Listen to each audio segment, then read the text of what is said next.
कोण म्हणतं देत नाही, घेतल्याशिवाय जात नाही। येणारा प्रत्येक मराठा बांधव आपला कुणीही उपाशी राहणार नाही याची काळजी मावळा प्रतिष्ठान आणि इतर संस्था आणि आपल्या मराठा बांधवांनी घेतलेली। महिनाभर 2 महिने जर आम्हाला ते विस्कळीत जीवन जरी दिसलं तर आणि जर आरक्षण मिळत असेल तर आम्हाला काही फरक पडत नाही, आमचं जीवन विस्कळीत झालं तरी। मी परवाच म्हटलं होतं की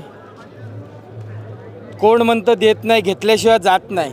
ही जी म्हण कोणी लिहिलंही माहीत नाही, पण ते खरं करून दाखवण्यासाठी आमचे जरांगे पाटील उद्या आझाद मैदानावर येत आहेत आणि त्यासाठी एक प्रामाणिकतेचं उदाहरण आहे की प्रामाणिकपणाने समाजासाठी केलेलं कार्य आणि त्यातून हे सगळं एवढं जे आता उभं राहिलं आहे। मराठा समाज पूर्णपणे जसं जरांगे पाटील साहेबांनी आपल्या संपूर्ण समाजाला आपला मायबाप मानलं, पण आता समाजाची जबाबदारी आणि समाजही त्या जबाबदारीने काम करतोय की आपल्या लेकरासाठी, लेकरू एवढं आपल्या जालनावरून जर मुंबईमध्ये येतं आहे तर त्यांच्यासाठी कुठेही कमी पडता कामा नये। त्यांच्याबरोबर असलेला आपला संपूर्ण मराठा समाज ह्याच्यासाठी जी व्यवस्था मराठा समाजाला करता येते ती आम्ही पूर्णपणे करण्याचा प्रयत्न करतो। इथे काय काय व्यवस्था केली तुम्ही? आमच्यासारखी आम्ही मावळा प्रतिष्ठानच्या माध्यमातून इथे खाण्याची 5 ते 10 हजार लोकांच्या खाण्याची सोय केलेली आहे, पाण्यापासून सगळ्याची सोय केलेली आहे। तशीच खूप सारी प्रतिष्ठान किंवा ज्या संस्था आहेत ज्या मराठा समाजाचं असं नव्हे की ज्या बिगर मराठा समाजी संस्था आहेत, सामाजिक संस्था, त्याही नक्कीच मराठा समाजाला इथे पूर्णपणे पाठिंबा देऊन काम करत आहोत आम्ही। त्या वर्षाचा जो आपला एक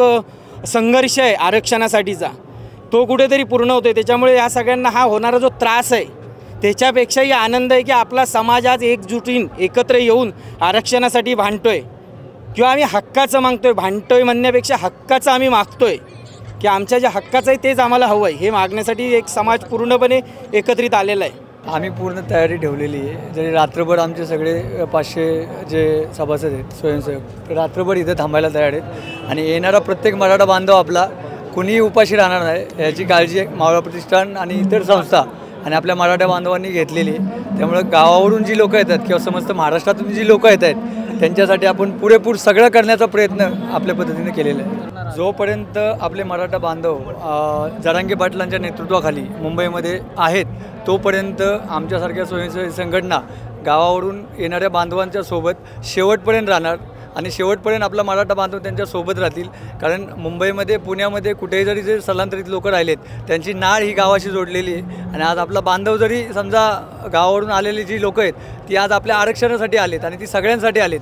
त्यामुळे आपल्याला एक आपली बी नैतिक जबाबदारी आहे की आपण त्यांच्यासाठी घराच्या बाहेर पडून प्रत्येकानं आपल्या पातळीवरती जे होईल ते आपल्या बांधवांसाठी करायला पाहिजे आणि 100% कोणीही उपाशी राहणार नाही याची काळजी प्रत्येकानं वैयक्तिक पातळीवर घेतली पाहिजे। सरकारकडून जोपर्यंत ठोस निर्णय होत नाही आणि ठोस निर्णय जोपर्यंत आम्हाला समजून येत नाही किंवा जरांगे पाटलांना जोपर्यंत संपूर्ण महाराष्ट्रातल्या प्रत्येक मराठा बांधवापर्यंत आरक्षण पोचत नाही तोपर्यंत हे आंदोलन काही कमी होणार नाही किंवा सुटणार नाही आहे। आणि जरांगे पाटील जर आझाद मैदानामध्ये जर महिनाभर जरी बसले तरी मराठा बांधव एवढे सक्षम आहेत की आतापर्यंत मराठा बांधवांनी शांततेने आणि व्यवस्था आणि कायद्याला धरून चालणारा मराठा बांधव आहे।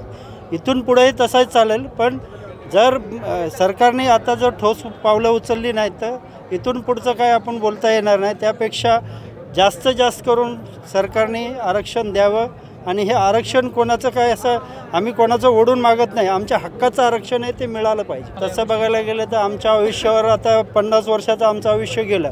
50 वर्षामध्ये आमच्या आयुष्यामध्ये आम्हाला जर आरक्षण वाचून आमची मुलं जर वंचित राहत असतील तर पुढं जाऊन पण तेच राहणार आहे। मग आता एक महिनाभर 2 महिने जर आम्हाला ते विस्कळीत जीवन जरी दिसलं तर आणि जर आरक्षण मिळत असेल तर आम्हाला काही फरक पडत नाही, आमचं जीवन विस्कळीत झालं तरी।